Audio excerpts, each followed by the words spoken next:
Hello everyone, कैसे हैं आप सभी लोग। आशा करता हूं आप लोग बहुत बहुत अच्छे होंगे। आज है 25 मार्च और 25 मार्च 2024 के हरियाणा करंट अफेयर इस वीडियो में हम पढ़ने वाले हैं। सो आइए सेशन की शुरुआत करते हैं। I wish you very happy Holi to all of you. उम्मीद है कि आप बढ़िया होंगे। ठीक ढंग से खेलना और बहुत ज़्यादा बीमार मत हो जाना ठंडे पानी में कहीं। खैर, और आप लोग इस क्लास का पीडीएफ फाइल ले सकते हैं स्टार आईक्यू एजुकेशन नाम के टेलीग्राम चैनल को अगर आप लोग कनेक्ट करते हैं तो आप लोग यहाँ से इस क्लास का पीडीएफ फाइल ले सकते हैं। वो star IQ education Telegram channel भी ज्वाइन कर लेना। और अभी फिलहाल के लिए ना डी ट्रिपल एस बी के अंदर एक वैकेंसी आई हुई है नैनी केयर की। वो I guess 14 April last date है, तो उसे आप जरूर फिल कर देना। और उसके कोर्सेज वगैरह के रिगार्डिंग भी आप मुझसे यहाँ पे पूछ सकते हैं व्हाट्सएप पे। और एनटीटी या योगा इसके कोर्सेज के रिगार्डिंग भी आप मुझसे पूछ सकते हैं इसी व्हाट्सएप नंबर पे, ठीक है ना। पढ़ाई बहुत ज़रूरी है, कोर्सेज ज़रूरी है, कामयाबी बहुत ज़रूरी है, ठीक है ना। ये थोड़ा सा अपने मन में ज़रूर ध्यान रखिएगा इन चीज़ों के बारे में भी। अभी हाल ही में मोस्ट सक्सेस अवार्ड किसे दिया गया है? अभी हाल ही में मोस्ट सक्सेस अवार्ड जो दिया गया है ना, शेफाली वर्मा को दिया गया है। ये कहाँ से है? ये हरियाणा के रोहतक से है, याद रखना आप लोग, ठीक है ना। हरियाणा के रोहतक से है ये। हाल ही में भारतीय कृषि अनुसंधान परिषद आईसीएआर ने 2024 में कृषि विज्ञान केंद्रों की स्वर्ण जयंती मनाई है। आईसीएआर को कब स्थापित किया गया था? आईसीएआर का एक कृषि विज्ञान केंद्र अपने हरियाणा के अंदर भी है। और ये कई सारे राज्यों के अंदर इनका नेटवर्क फैला हुआ है। तो आईसीएआर की सबसे पहले स्थापना हुई थी 21 मार्च 1974 को हुई थी। और वर्तमान में भारत में 731 जो है ना इस के पहला मतलब कृषि विज्ञान केंद्र के टोटल नेटवर्क है ये।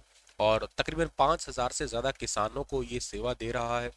और ये नेटवर्क ज़्यादातर जैसे बात करते हैं हरियाणा, राजस्थान, तमिलनाडु, पंजाब, वेस्ट बंगाल, इन नेटवर्क में फैला हुआ है। ये किसानों के लिए करता क्या है? ये किसानों के लिए टेक्नोलॉजी पे काम करता है, किसानों की एफिशिएंसी को बिल्ड करता है, किसानों को बाजार की जानकारी देता है, किसानों को स्किल डेवलपमेंट के लिए हेल्प करता है। तो इस टाइप का एक सेंटर है ये, जिसको 21 मार्च 1974 को सेटअप किया गया था। और जो ये कृषि विज्ञान केंद्र हुआ करते हैं ना, ये बेसिकली एक जो नेशनल एग्रीकल्चर रिसर्च सिस्टम है ना, इसका एक हिस्सा है कह सकते हो, जिसको राष्ट्रीय कृषि अनुसंधान प्रणाली के नाम से जाना करते हैं हम लोग। और इसका सीधा सा काम बस वही है, जो किसानों को बहुत सारी, जैसे मान लेते हैं कि पशुधन के लिए प्रॉपर फीड हो गया या प्रॉपर बीज हो गया, रोपण सामग्री जिसको बोला करते हैं। और कुछ एजेंट होते हैं, जैव एजेंट, बायो एजेंट्स के नाम से जाना करते हैं। तो इस प्रकार में ये हेल्प करता है, क्योंकि किसानों को अगर ठीक ढंग का बीज मिल जाए, ठीक ढंग की खाद मिल जाए, तो उसके लिए बहुत ही अच्छा होता है, उसकी ज़मीन के लिए कह सकते हो आप लोग। तो सरकार का ये टारगेट है कि किसानों की आय को कैसे दुगना किया जाए, उसमें ये एक्चुअली कृषि विज्ञान केंद्र हेल्प किया करते हैं। जमीनों की मिट्टी की जांच करना, पानी की जांच करना, कोई रोग आया है तो उस रोग को कई बार क्या होता है कि एक पर्टिकुलर किसान के खेत में रोग आ जाता है, बाकी सब कुछ, बाकी पड़ोसी खेत में वो फसलें बड़ी ठीक ठाक से खड़ी रहती है। तो उसके लिए भी प्रॉपर जो है ना जांच करना। कई बार क्या होता है, मिट्टी की कुछ लेयर्स होती है, उन पे भी ये काम किया करते हैं। तो इसके लिए कृषि विज्ञान केंद्र बहुत जरूरी है। के साथ साथ समय के साथ साथ टेक्नोलॉजी का भी यूज करवाना सिखाना, क्योंकि आजकल तकनीक के बिना तो कुछ है ही नहीं, और तकनीक का सही तरीके से यूज करना भी बहुत ज़्यादा जरूरी है। उसके लिए कृषि विज्ञान केंद्र जिम्मेवार है। अभी रिसेंटली सर्वोच्च न्यायालय ने, सुप्रीम कोर्ट ने हरियाणा समेत कितने राज्य व केंद्र शासित प्रदेश को यह सुनिश्चित करने का निर्देश दिया है कि अगले 2 महीनों के भीतर 80 मिलियन प्रवासी और असंगठित श्रमिकों को राशन कार्ड जारी किए जाएं। एक्चुअली पूरे इंडिया को ही इन्होंने कहा है। राज्यों की बात करता हूं तो 28 है, केंद्र शासित प्रदेश का ऑप्शन अगर मैं डालूं तो वो होंगे 8 टोटल इंडिया में, टिल डेट की बात करें तो आप लोग। तो भारत के अंदर टोटल 28 राज्य और 8 यूनियन टेरिटरी जो है, उनको उनके अंदर जो है ना ये कहा गया कि भारत में जितने भी अगले 2 महीनों के अंदर 80 मिलियन प्रवासी है और असंगठित श्रमिक है। पहले थोड़ा इसको क्लियर करते हैं, ये प्रवासी क्या होता है, ये असंगठित क्या होता है। प्रवासी का मतलब है जो बाहर से आए हैं। फॉर एग्जांपल के लिए क्या होता है कि कुछ नॉर्थ ईस्ट स्टेट्स के कुछ ऐसे मजदूर हैं जो नॉर्थ इंडिया के अंदर अक्सर आके बसे हुए हैं। कुछ ऐसे भी मजदूर हैं जो किसी दूसरे देश से भी, ज़्यादातर अफ्रीकन कंट्रीज से भी देखने को मिलते हैं, साउथ इंडिया के साइड देखते हैं तो लोग। असंगठित मजदूर ये होते हैं जिनके पास में कोई फिक्स काम नहीं होता है। जैसे फॉर एग्जांपल के लिए, आज आपने सुबह सुबह अपने शहर के अंदर लेबर चौक को देखा होगा, हर सिटी में होता है आई गेस, ठीक है। मतलब एक शहर में बल्कि 2 से 3 भी होते हैं। तो वहाँ लेबर चौक पे आप अगर सुबह जाते हैं ना 7-8 बजे के आसपास, तो आप देखना बहुत सारे लोग जो है ना वहाँ पे मिलते हैं आपको। ज़्यादातर मजदूर के लिए कोई मिस्त्री होता है, कंस्ट्रक्शन मजदूर होता है, या कोई वैसे लेबर होता है, कोई भी उनसे काम करवा लीजिएगा। तो ये असंगठित होते हैं, इनका कोई काम फिक्स नहीं होता है। तो असंगठित श्रमिकों को राशन कार्ड दिया जाना जरूरी है, उनका रजिस्ट्रेशन के लिए जरूरी है, ऐसा सुप्रीम कोर्ट ने अनाउंस किया है अभी हाल ही में। राष्ट्रीय खाद्य सुरक्षा अधिनियम 2013 के तहत जो सुप्रीम कोर्ट है, इन्होंने सरकारों को 80 मिलियन लोगों को राशन कार्ड जारी करने के आदेश दिए हैं। और ये लोग ई श्रम पोर्टल पे रजिस्टर्ड है, लेकिन इनके पास में कोई कार्ड नहीं है फिलहाल के लिए। तो ये राशन कार्ड जारी करने के लिए निर्देश दिए हैं अभी हाल ही में, ताकि इनको खान जो अनाज है ना वो किफ़ायती मूल्य पे मिल सके। ठीक है, इसीलिए एक्चुअली ऐसा कहा है। और जो राष्ट्रीय खाद्य सुरक्षा अधिनियम 2013 है ना, इसके अकॉर्डिंग ही ये है कि 75% ग्रामीण आबादी और 50% शहरी आबादी इसके अंदर शामिल है। एक अंत्योदय अन्न योजना है, इसमें सबसे गरीब लोग शामिल है, जिनको प्रति परिवार 35 किलोग्राम खाद्यान्न प्राप्त करने के वो हकदार होते हैं। और प्राथमिकता वाले परिवार जो है ना, इसके अंदर प्रति माह 5 किलोग्राम खाद्यान्न प्राप्त करने के हकदार होते हैं। राशन कार्ड जारी करने के लिए परिवार की 18 साल या इससे अधिक की उम्र की सबसे बुजुर्ग महिला को परिवार का मुखिया होना बहुत जरूरी है। इसके अलावा 6 महीने से 14 साल की आयु के बच्चों के लिए विशेष प्रावधान है। और इसमें आंगनवाड़ी केंद्र वगैरह में उनको मतलब पढ़ाना या थोड़ा बहुत बेसिक नॉलेज देना, उनको न्यूट्रिशंस वाले कुछ फ्रूट्स है या कुछ न्यूट्रिशंस वाले खाद्य पदार्थ है वो देना। और इसका ई श्रम पोर्टल है ना, इसका टारगेट क्या है, देश भर के अंदर 38 करोड़ असंगठित श्रमिक है, जैसे निर्माण मजदूर, कंस्ट्रक्शन वाले हो गए, या प्रवासी कार्यबल हो गए, रेडी वाले हो गए, इनको रजिस्टर करवाना। इसके लिए इनको ई श्रम कार्ड दिया जा रहा है, जिसमें 12 नंबरों का एक एक अलग यूनिक नंबर है ये। और इसमें क्या है कि मान लेते हैं कि ये दुर्घटना का शिकार हो जाते हैं तो इनकी मृत्यु हो जाती है, स्थायी दिव्यांगता होती है तो इनको 2 लाख रुपए, और आंशिक दिव्यांगता की स्थिति में इनको 1 लाख रुपए दिए जाते हैं एक्चुअली। मैं आपको थोड़ा सा बता देता हूँ कि अगर इकोनॉमिक के पर्सपेक्टिव देखो ना आप लोग, मैंने वैसे एक इकोनॉमी का लेक्चर डाल रखा है अपने यूट्यूब पे, पूरी इकोनॉमी तो सीईटी मेंस के बैच में है, स्टार आईक्यू एप्लीकेशन पे आप लेना चाहते हैं तो ले सकते हैं।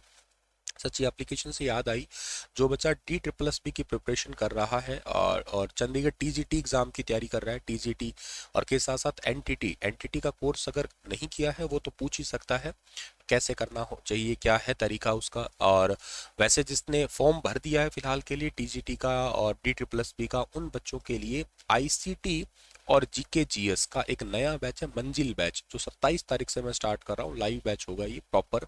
तो आप उस बैच को बेझिझक ले सकते हैं, स्टार आईक्यू एप्लीकेशन पे मिलेगा और गूगल प्ले स्टोर पे। और अगर आपके पास में एप्पल फोन है तो उसमें आप सुनील बिश्नोई सर्च कर लेना ऐप स्टोर पे जाके, वहां को आपको एप्लीकेशन मिल जाएगी। ठीक है। हाँ, मैं क्या कह रहा था कि आपको इकोनॉमिक्स के बारे में बता रहा था। देखो ऐसा है कि भारत के अंदर आप मुझसे पूछो क्या लैंड की कमी है, क्या नहीं, जमीन की कमी नहीं है, जमीन बहुत है भारत के पास में। तो भारत के पास में क्या कैपिटल की कमी है, क्या कैपिटल की कमी यानी कि पैसे की कमी है, हाँ इसकी कमी है। तो भारत के पास में क्या लेबर की भी कमी है, हाँ लेबर की भी कमी है। कैसे, क्योंकि लेबर ना 2-3 टाइप की होती है। एक होती है स्किल्ड लेबर, एक होती है सेमी स्किल्ड लेबर होती है, एक होती है अनस्किल्ड लेबर होती है। स्किल्ड लेबर की भारत में कमी है। स्किल्ड लेबर मतलब जिनको बहुत अच्छा खासा नॉलेज हो, हर चीज के प्रॉपर ज्ञान हो उनको, तो ऐसे लेबर्स की भारत में कमी है। सेमी स्किल्ड और अनस्किल्ड भारत में सबसे ज्यादा पाए जाते हैं, जिनको थोड़ा बहुत ज्ञान हो या जिनको बिल्कुल ही ज्ञान नहीं हो। इन लोगों को ऊंचा उठाने के लिए लगातार कोशिश की जा रही है। दिल्ली सरकार ने भी थोड़े समय पहले एक नियम लेके आए थे, जो मजदूर हैं उनको, जैसे फॉर एग्जांपल कि कंस्ट्रक्शन के कामों में लिप्त रहते हैं सारा टाइम, तो उनको उसी टाइप की स्किल सिखाना, प्रॉपर बिल्डिंग कैसे प्रिपेयर किया करते हैं, इंजीनियर्स के साथ में रखना उनको, एक टेक्निकल नॉलेज के साथ में चीज़ें सिखाना, इसके लिए कोशिश की जाती है। अभी ये असंगठित मजदूरों को रजिस्टर करने का मतलब भी क्या होता है, ताकि कहीं पे इनके पास में काम ना हो तो इनको एक फिक्स रेगुलर सैलरी के ऊपर इनको काम पे रखा जा सके। ठीक है, तो इसी के लिए ई श्रम पोर्टल भी बना हुआ है ये। एयरटेल पेमेंट बैंक लिमिटेड ने किस जिले में स्थित नॉइस और मास्टर कार्ड के साथ साझेदारी में Airtel payment bank smart watch विकसित की है। देखिएगा कितना ज़्यादा ज़माना बदल गया है, समझिएगा, और फास्ट मूविंग कह सकते हो आप लोग ज़माना फिलहाल के लिए है। गुरुग्राम के अंदर एक ऐसा स्मार्ट वॉच बनाया गया। अब ये स्मार्ट वॉच क्या है मैं आपको बताता हूँ। फॉर एग्जांपल के लिए आप कहीं पेमेंट करते हैं, गूगल पे, फोन पे करते हैं ना, अब आप लोग इस वॉच के थ्रू कॉन्टेक्टलेस पेमेंट कर सकते हैं। Smart watch for contact lens payment system. Noise की वॉच आप लोगों ने शायद पहनी हो सकता है आपके पास में हो भी।